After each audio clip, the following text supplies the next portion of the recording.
Hello, and welcome to Forget What You Learned, a place for families to stop and reflect on the modern state of education. We empower you to challenge your own thinking about today's traditional school system and ask the question, are my kids thriving?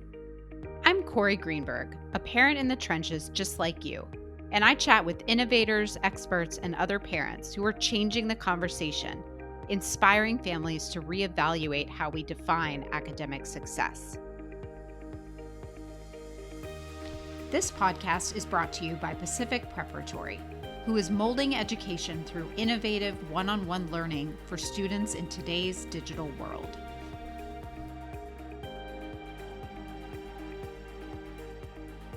What if course selection wasn't about checking every box, but about crafting a high school experience that actually fits your student?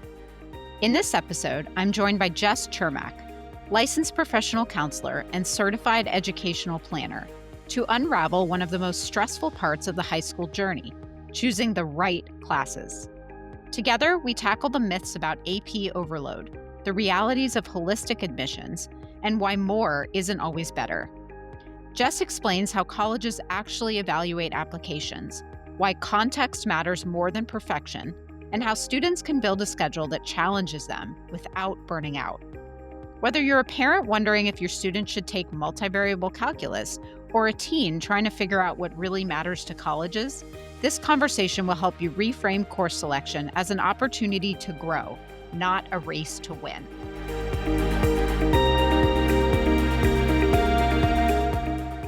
Hello, and welcome to the show. Today, we're diving into a topic that stirs up a lot of stress for families: high school course selection. Should your student take every AP class available? Does MIT really expect multivariable calculus on their transcript? And what happens when students are pushed to overload before they even hit high school? The pressure to stack schedules with the right classes can leave students overwhelmed and families confused. What actually matters to colleges? What's the difference between strategic planning and burnout? To help us unpack it all, I'm joined by Jess Chermak, a certified educational planner and licensed professional counselor who blends her background in psychology, research, and admissions to support students in building meaningful, authentic academic paths. She works with students across the country and has even lobbied in DC on education policy. Jess will help us reframe course selection as an opportunity, not a race, so students can grow, explore, and stay connected to what really drives them. Welcome to the show, Jess. Thanks for having me. I appreciate it. Yeah, let's just jump into it. I want to start by trying to dispel a myth that you've said you hear coming from parents quite frequently, which is that success is only possible if a student takes every single advanced class their school offers, and that more is not only better, but actually required for top admissions into these top schools. Yeah, we hear it from parents, we hear it from students, we hear it from school counselors too. I think the merit that's within those statements, within the myth, is that students should be challenging themselves academically, and that is the pathway to what we would call those like highly selective, highly rejective, or like elite institutions, right? The ones that don't admit too many of the students who apply. I think where the myth kind of derives from is families, students, schools, everyone is seeing that these students with perfect grades and scores who did take all 17 AP classes that were offered, they're not getting in. And they think that like, oh, I should have done more. And that's just like that's not the case. That's not how admission works. And it's not how the system actually works. But I do understand why that myth is perpetuated every year as these admission rates continue to drop and as more and more students are not headed to these elite institutions that they've, worked so hard to get to. Yeah, that makes total sense, and it's always just this idea of trying to figure out the game. Like, what game are we playing? And so I agree with you. It seems like more is better. I mean, it's the only like tangible thing that you can sort of point to, I guess. Yeah. Um, so like, what is the answer then? Like Yeah. a kid that you described who took 17 APs, found a cure for cancer, haha. But like, Yeah. Oh, yeah. what is it? Why is it that those kids don't get in? It's Why is that? Yeah, it has nothing to do with what they've done or what they didn't do. It's these schools, all the ones that would come to mind in a conversation like this, they practice holistic admissions, which means they're looking at everything from when they're looking at a transcript, they're not only looking at the courses you took and the grades you got, they're looking at grade trends. So if you started Mm, out a little rocky in ninth grade, but then there's an upward trajectory, or let's say you had a really rough semester sophomore year because you had a concussion and you couldn't really make up the work. There's a dip and you have to kind of explain that in the application. So they're looking at those different trends to see, you know, how you're doing. Are you challenging yourself more? Are you lightening your load junior and senior year? They're also looking at something called the school profile. The school profile comes directly from the high school and it puts the student in context. And these also are not standardized. So they vary across every school, not just in this country, but across the globe. And that's where they see like how many AP classes were offered, how many students take APs versus IB versus honors versus regular, what the weighting system looks like. Are students dual enrolled at a community college? Are they dual enrolled at a 4-year institution? What percentage of students are doing each of these things? Where does your student kind of fall within the like breakdown of the different grade trends across the entire senior class or junior class as it were when you're applying? Um, all of these nitty gritty pieces that really put the student in context they're looking at, but it's far more than just classes and academics, right? You have your extracurriculars. They're looking at leadership and service involvement, not just does it appear on your activities list, but also are people mentioning it in your letters of recommendation? What are they mm. talking about? What kind of personality, what kind of character, what kind of like engagement, intellectual curiosity and vitality, all of these really important things, in addition to the essays, the personal statement, the supplemental essays for a lot of these, highly selective schools do have additional essays about why your chosen major, why do you want their school, how do you engage in your community. There's so many pieces that go into this application process. And then, of course, there's the test scores, which may or may not be relevant. And, holistic admissions means that they're looking at you as an individual. They're looking at you in the context of your school, in the context sometimes of your county or your state, of you compared to all of the other applicants. And it's really hard to know who else is applying. And it's really hard to kind of get away from the idea of knowing that there are people probably in your district who have access to 17 AP classes and they're taking them all and they're doing really well in them and they're getting fives on all of them. And how can you feel comfortable and safe as a competitive applicant when you don't have that record? Like, I get where the fear comes from. What I can say is there are plenty of students who are getting in without that. And there are also plenty of schools that don't even offer AP classes for loads of reasons, all of which I entirely support. Yeah, and that's, such a good place to kind of go with this next because what I heard you say and what I've experienced myself is that there's such a variety in what schools are offering now. Like, there seems to be this trend away from APs, especially in the independent schools, Mhm. but then there's, like, a public school down the street from me where a freshman can take, like, 6 AP classes. Yeah. So I'm not sure, like, how the colleges sort of work all of that out or, like, what does it mean when you look at a transcript where there's all these APs and then this freshman's taking all 6 of them? What does Yeah. it mean they're sacrificing, you know? Absolutely, and it's not even I mean, I think a huge part is, like, what are they sacrificing, especially as Mhm. a 14-year-old taking that many APs, especially when other schools limit the number of APs you can take. My high school didn't let you take APs until sophomore year, and even then it Yep. was I think we had access to maybe 2 to 3 of them. I know you could take AP World History as a sophomore, and I think you could start with AP Bio as a sophomore, but you had to have taken Bio as a freshman to do that, I Mhm. think.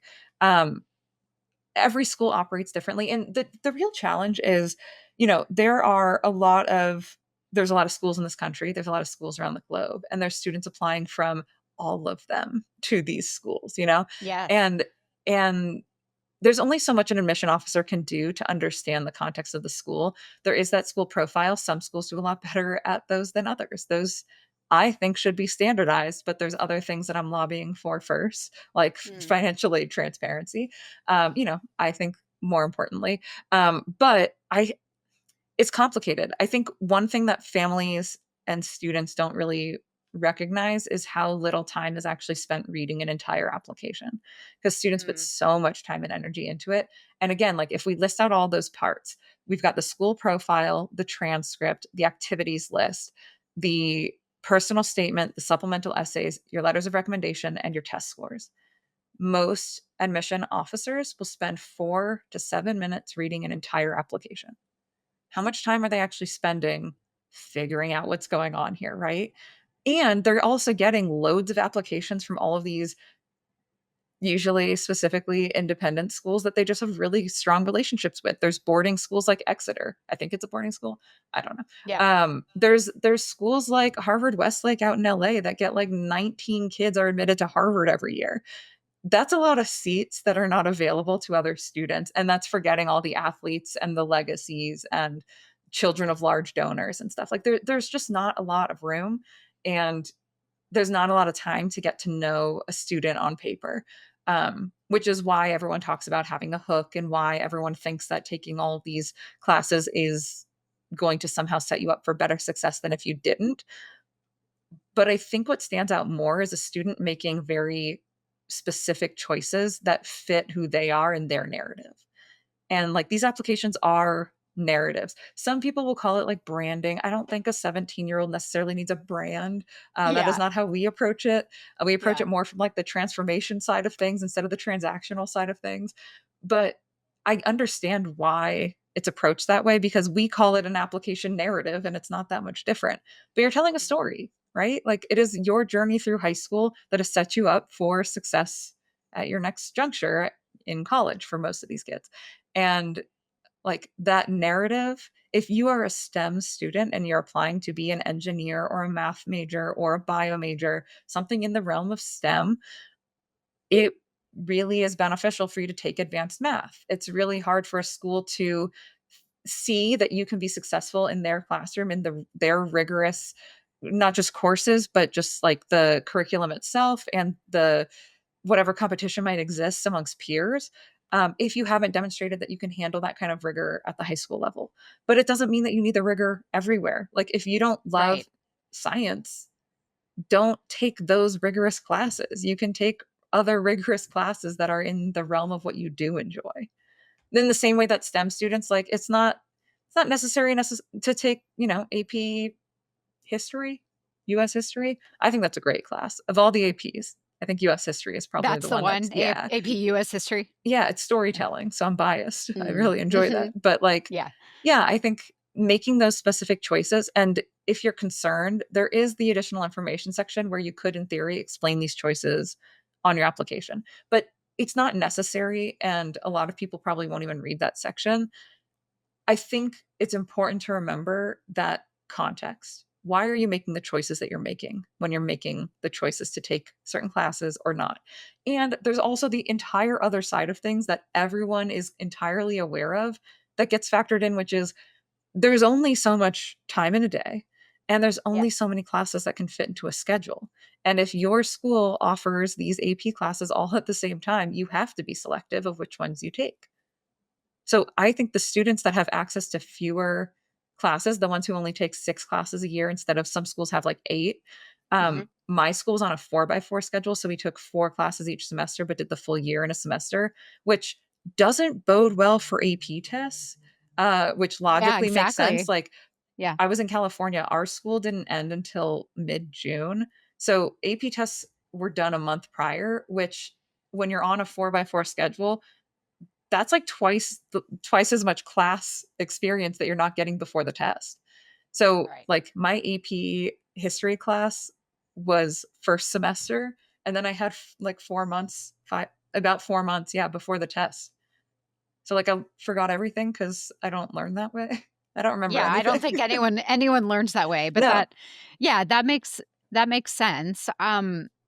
I'd love to just dig into the whole, the politics, I guess, of AP. I mean, I can tell you, when I was a high school student, it's kind of similar to what you described. There was only a couple APs that we Yeah. could even take, and the idea back then was that this was a college level class. And so if you earned a 3 or above on the test, you got to test out of something when you got to college, which sounded great. I mean, it worked out for me. I think I passed 2 of them, and Mhm. so I got to take different classes instead of the distribution requirements.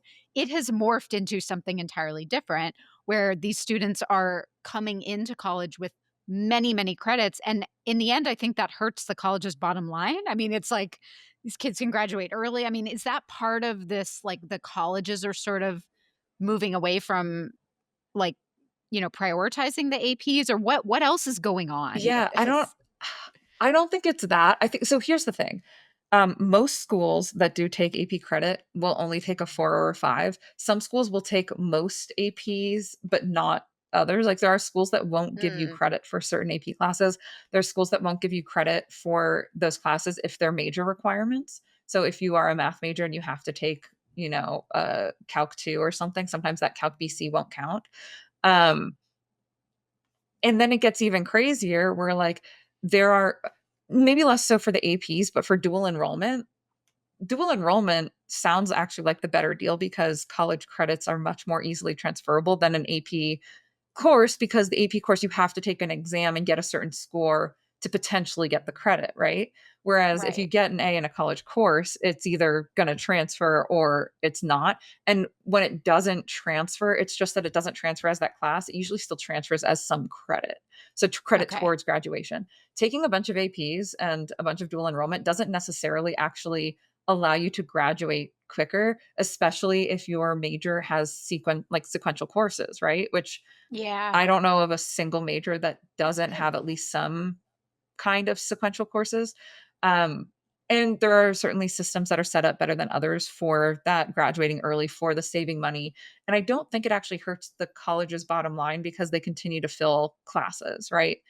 Okay. Um, like, for example, in California, the UC system, if you're coming from a California community college or if you're dual enrolled in a California community college, those are going to transfer to all the UCs and Cal States. Okay. Um, if they are those transferable courses, which it's so structured there that there are lists that you can see and all of that. Um, then you wind up with schools that are either out of state publics or in state privates that won't take dual enrollment classes if the dual enrollment course was taught on the high school campus. So what a lot of high schools do is they get their local community college course to get on the transcript and the professor actually just teaches it in the high school classroom. That suddenly doesn't make it a Right. college course anymore in the eyes of very few, but a handful of schools that these students are looking at, like Michigan and University of Southern California. There's so many nuances and complications, and these students are making decisions before they know where they're applying. So the idea that they're supposed to be making these decisions to help, I guess, maybe shave off time or make room for more electives or whatever it may be, why they're trying to get more college credit, it's not just about rigor. These students aren't just doing it for rigor. I think that's where things get a little murky and it varies so much by college, and there's so many colleges. Yeah, which I think brings us to the theme that I feel, will echo in this episode, which is we haven't even gotten to it, but it's to just do what feels right to you as a student, Yeah. right? Like you said, follow your passions, your interests, and just trust that it's going to work out because you're pouring your energy into something that excites you, that you're interested in, not for some external sort of reward that you're not even sure where you're going or what you want to be doing at the end of that, Yeah, and the you students who know? think they know what they wanna do are likely to change their mind at least once, usually, like, 2 to 3 times throughout college, like, Yeah. yeah, it's complicated. I think the way that we describe it to students is they should take as rigorous of courses as they can do well in, while also making those Mm, decisions that are best for them and tailored to their interests and their strengths. And that's not to say that, like, if you're not as strong in math that you shouldn't take an advanced math course at all. You should absolutely take that advanced math course as long as it's not gonna negatively impact your mental health, right? Like, right. there's no there's no class or subject or anything that you could possibly learn in high school that warrants feeling so miserable that you wind up in crisis mode Which is happening across the all the country. time Um, and in yeah. colleges. Like, it's Yeah. a few years ago, was it 2019, might have been like just at the beginning of the pandemic or right before. There were, I think, 7 or 8 suicides at University of Pennsylvania, and then the last one was actually the director of the mental health counseling center. Oh my goodness. Like, Yeah. nothing's worth that. Like, nothing in the realm of education is that much of an emergency or urgent or impactful in a life. Mhm. But Yep. I think it's really hard to see outside of the scope of, the little bubble that we live in. Yeah, but I think it's so helpful, what you shared earlier in our conversation about how colleges are looking holistically at the student. Even if they only have 4 minutes to look at the, application, that gave me anxiety, to be honest, Yeah, hearing that, because it's hard for me to picture this admissions officer being able to see that nuance yeah, in the 4 minutes. But yeah. I totally get that. But And, I like, just think yeah, on a good day, there are some schools that don't get hundreds of thousands of applications, and you might get 20 minutes, which still is, like, not a ton of time. And if yeah. the average is 4 to 7, you can ex we should all go in assuming it's 4. Assume the minimum, which means, like, how do you get the person to get to know you quickest? It's why it's Mhm, important to use that 150 characters per activity on the application wisely, right? Like, how can mhm. you be descriptive in so little space? Really hooking the reader in that first paragraph. They don't have to keep reading. They don't have to look at the Yeah. application at all. They can look at your transcript and move on. And you'll never know at all. And sometimes they get to the essay and they've read the first paragraph and it's really easy to read and it's engaging and they want to keep reading. And sometimes they don't need to keep reading because they've already made a decision. Mhm. Yeah. So again, it's families, students trying to win at a game that Yeah. you don't really know what the rules are. So Yeah. Well, and it's not just one game. Like, you are given a very different playbook than that recruited athlete and that child of large donors. And by large donor, I'm talking like the $50 million buildings, not your $10,000 contribution a year, which is more than I would ever give my college. yeah. Like, we're not on a level playing field. We're not playing the same game. It's like you and I are playing Candyland and your kid has the rules to Twister. Like, nothing Yeah. makes sense. There's not rules, there's not a checklist. And these kids have grown Mhm. up with rubrics and they want a rubric and they're like, the number of times a student or parent comes to us and they're like, "What do I need to do to get into Stanford?" And our answer is Ugh. always like, if you're asking the question, you've missed the mark already. Mhm. Mhm. So what do you say? I mean, what after that sentence, what's the next sentence Yeah. to that family? Well, I like to quote our wonderful colleague, Irina Smith. Everyone should read her book, The Golden Ticket, and her second book that should be coming out at some point in the next several Yep. months. Um, she has a line in The Golden Ticket. She used to work in Stanford admissions, for those who don't know. And she had a line in there that was basically like, the students who are admitted to Stanford are far too busy being extraordinary to worry about whether or not they're going to be admitted to Stanford. And I would take that a step further and say that it's not that they're not worried about whether or not they're getting in. They're they're just not worried about if what they're doing is going to get them in. Those are the Yeah. kids. They're the ones who have genuine intellectual curiosity. They're doing things because it helps them grow as a person and it helps them learn because they like learning. And yeah, of course, there are students who are getting in that did those paid summer research, summer internship programs. There's nothing inherently wrong with pay to play programs at all. Everything is pay to play. If you play a sport, you're paying to play that sport. That is pay to play by definition. The Yeah. difference is the student getting something out of it? Or are they just doing it for the sake of quote unquote looking good for college admissions? Nothing inherently looks good for college admissions. What looks good is meaningful engagement and the student growing and learning about themselves and like becoming a person.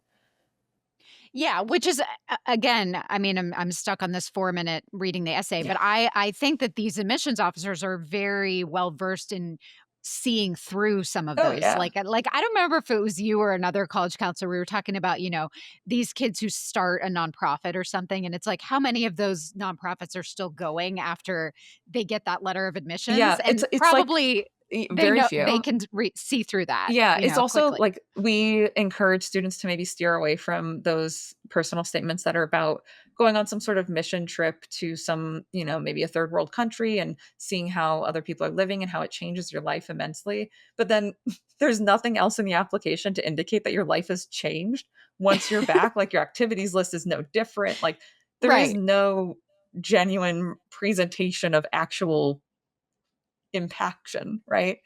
Yes. Um, and yeah, it's totally the same thing of just it's complicated. And you're right, like, they can see through it, and I think students are getting a little bit smarter about how they're pivoting and how they're framing things on an application. Like, a lot of students who will go through some of those big research programs with a big company, they're not gonna put the name of the organization on their activities list. They're gonna mostly just use that space wisely, I would say, and talk about, like, Mhm. who was their mentor? What did they learn? What did they do? That kinda stuff. Yeah. Yeah. But yeah, it's a lot of it's easy to see through. Like, spoiler alert, nobody cares about National Honor Society. You could just put the the volunteer work that you did as volunteer work, and you don't need to put National Honor Society. There's nothing wrong with NHS at all, except that for most students at most schools, it's showing up to a 15-minute meeting once a week, and it's not doing anything beyond having the GPA, which they already have your transcript, so who cares? And Yeah. doing volunteer work, which if you're spending space on NHS, you can break that volunteer work out and talk about how it was meaningful instead of just required hours for NHS, right? Right. So, like, if Right. you're in leadership in NHS, absolutely put that on there.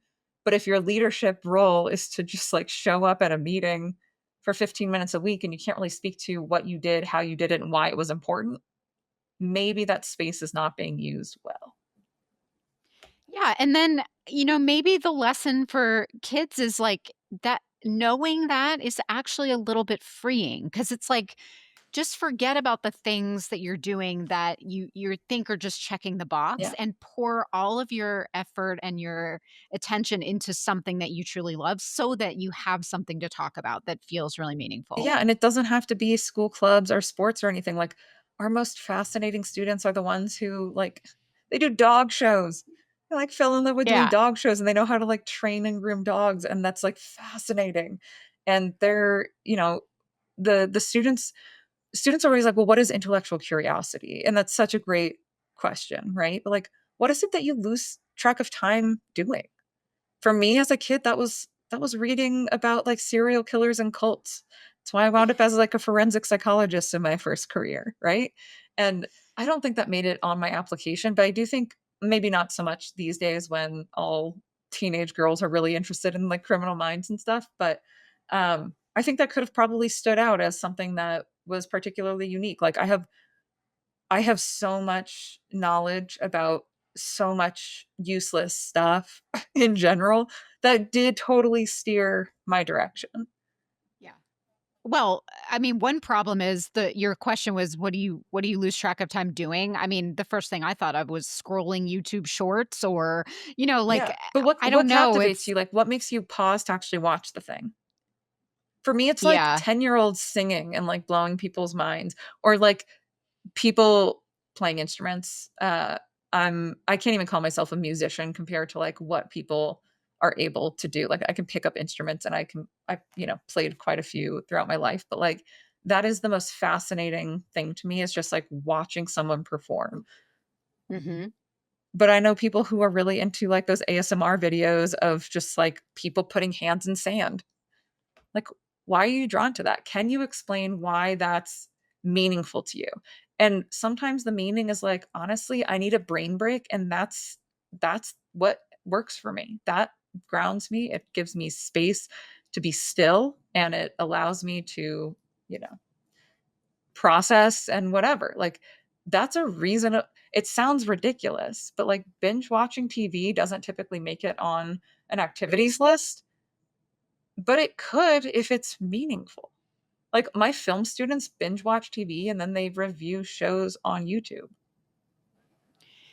It's just there's just not time for self-reflection in the way that there used to be, and part of it is our kids are overscheduled and, it's just that end goal in mind situation, but then the other part too is sometimes scrolling social media and doing all those things, it takes us out of being present in the moment. And, we're just trying to kind of disassociate and forget about all of the demands that we have on us. So it's like, I feel like it takes away from that ability for our teenagers Yeah. to self-reflect or do some internal searching Well, of it's not like, even just the teenagers. Like, the people reading these applications also are terminally online. I am guilty as well, right? Like, mm, I don't know any that's not true. I know a handful of people who are really good about just, like, putting their phone down for days on end.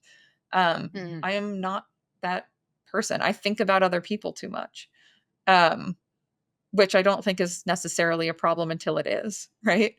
yeah, But, like, yes, the kids are absolutely overscheduled, every single one of them. I think about how overscheduled I was and how much more some of these kids are doing, and I don't understand. And I was yeah, functioning on, like, 4 hours of sleep for that whole time. So, like, what are they doing? Um, but yeah, it's not just the overscheduled, it's also the self-reflection and introspection isn't really encouraged unless it's encouraged at home. And if it's only encouraged at home, it can only go so far.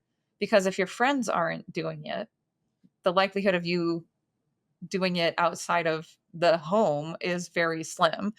And, like, I don't know, I think that's where it gets pretty complicated. These students are taught in English class that they can never use the word I. They're not making I statements anywhere until they get to write their personal statement, and suddenly they're like, "Wait, I have to write about myself?"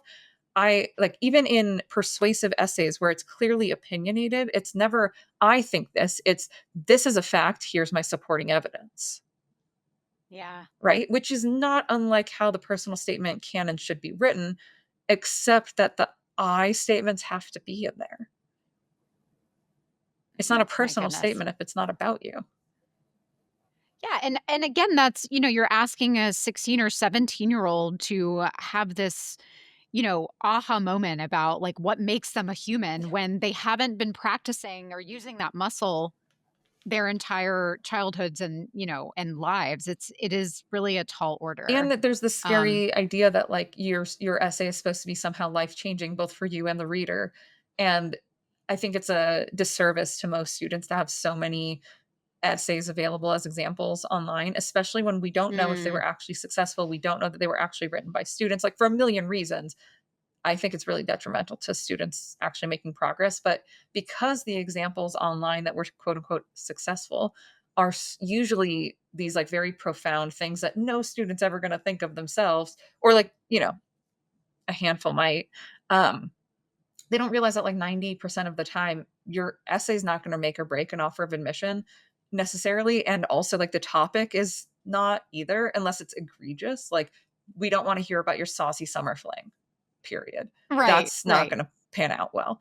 But, like, every student thinks they need to have some big epiphany, and that's the essay. When in reality, it's those smaller stories. It's not an epic. It's the day to day, seemingly mundane that is the most intriguing as an essay, because we can learn about you from how you go to the farmer's market with your grandfather, right?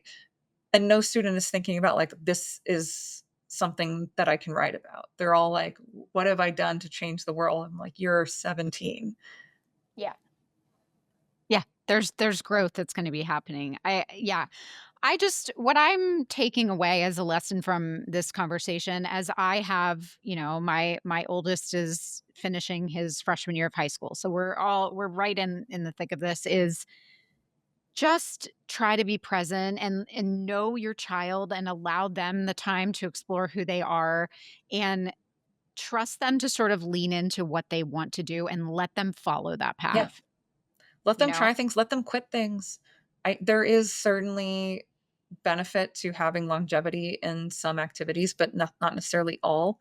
Um, I think it says more about a student oftentimes when they quit an activity, and if they can use some space, maybe in the additional information section, maybe in a short answer essay kind of thing, to explain, like, why they decided they didn't want to do soccer anymore when they played between second grade and 10th grade.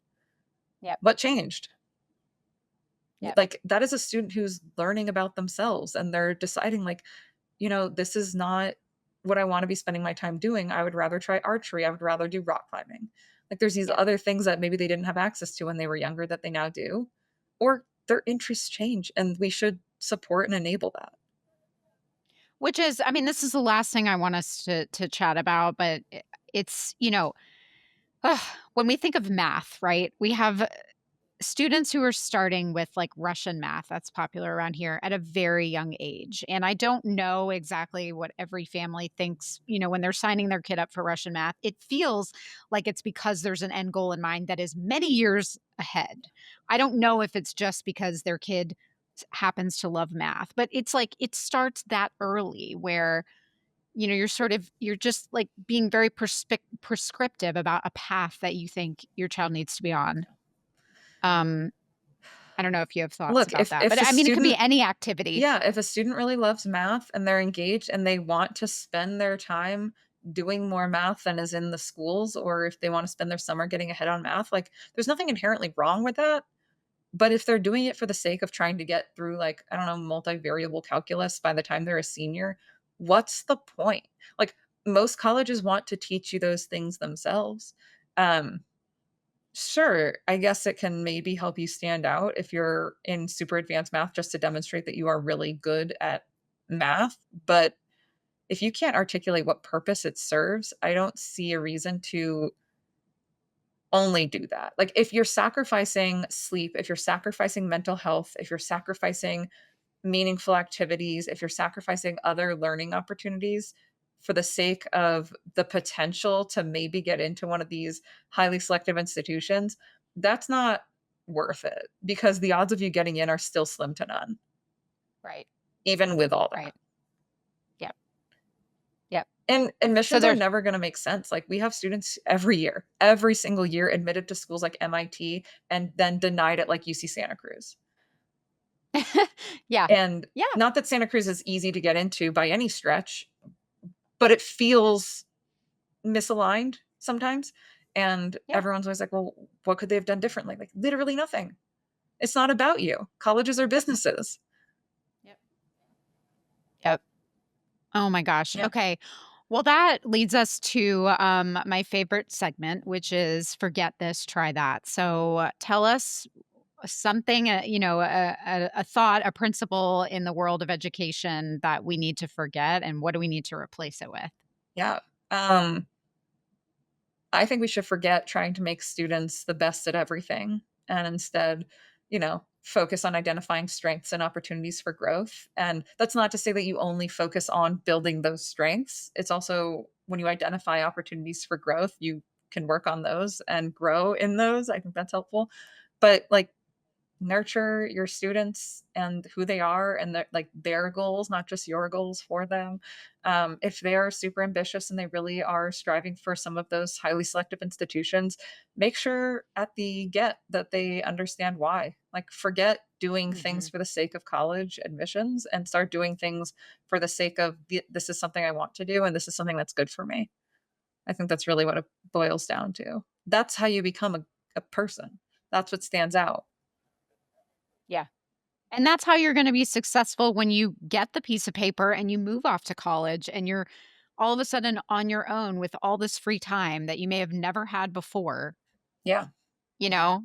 And if you're doing that well, then the students aren't going to fall into that imposter syndrome trap when they do get there and they do get to that elite institution and they're no longer the smartest kid in the classroom.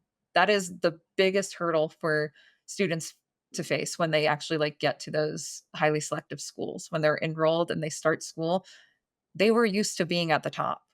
Every single student there. And it's not a plateau. Yeah. There's not space for Mm, everyone. Like, there are people who are going to be smarter than you in every space, and that's really good, and you can learn a lot from that. But it's also really jarring for students who have worked so hard and they suddenly are questioning whether or not they should be there. yeah. Oh my goodness. Okay. Well, I knew this conversation was going to be important, Jess, and I feel like many families could use your support as they're going through this process. How can people find you if they want to work? If they want to work with you to sort of help their students Yeah, they get through the college admissions process? happy to help. Yeah, we are at virtualcollegecounselors.com. Um, company name is Virtual College Counselors. I think that makes it pretty clear. We work with students around the globe. We work virtually. We have for a decade. Pre-pandemic, we just don't need to teach what Zoom is anymore. It's really lovely. But yeah, Absolutely. that's the easiest way. They can also email info@virtualcollegecounselors.com. Find us on, all the social media. Our goal is to try to produce as much free content as possible to help as many families and students as possible. So never hesitate to reach out with any questions and schedule a free consultation. And when do you suggest families reach out to you when their kids are in what grade? I think it really depends. If the student's truly ready to engage and have a conversation that about strengths and class selection and things like that, earlier doesn't hurt. We do start with students in ninth grade, 10th grade. Most students tend to come to us in junior year, which is when we're really hitting the ground running. So if we can lay some groundwork before then, that's usually helpful. But as long as it's by like second semester junior year or even the summer before senior year, that gives us enough time. We try to make a point of having all of our students finishing their applications before November 1st. Which I think is a quicker timeline than a lot of other consultants, but it's purposeful. It's when a lot of early deadlines are. Applying early tends to be most advantageous for most students. And also, it gives students the opportunity to enjoy Thanksgiving with their family and like other holidays. And when people do ask them inevitably what their plan is for next year, they have an answer, which is I finished applying and I don't want to talk about it anymore. Yes, And yes. that I cannot tell you how like wonderful it is for that conversation to end there and for the students to not feel like they have to stress about it. I love it. Yeah. I love it. Well, thanks for coming on the Yeah, thanks podcast. for This having was me. so lovely. And yeah, reach out if you need Jess and her team. All right, everyone, take care. We hope you enjoyed this episode of Forget What You Learned, hosted by me, Cory Greenberg.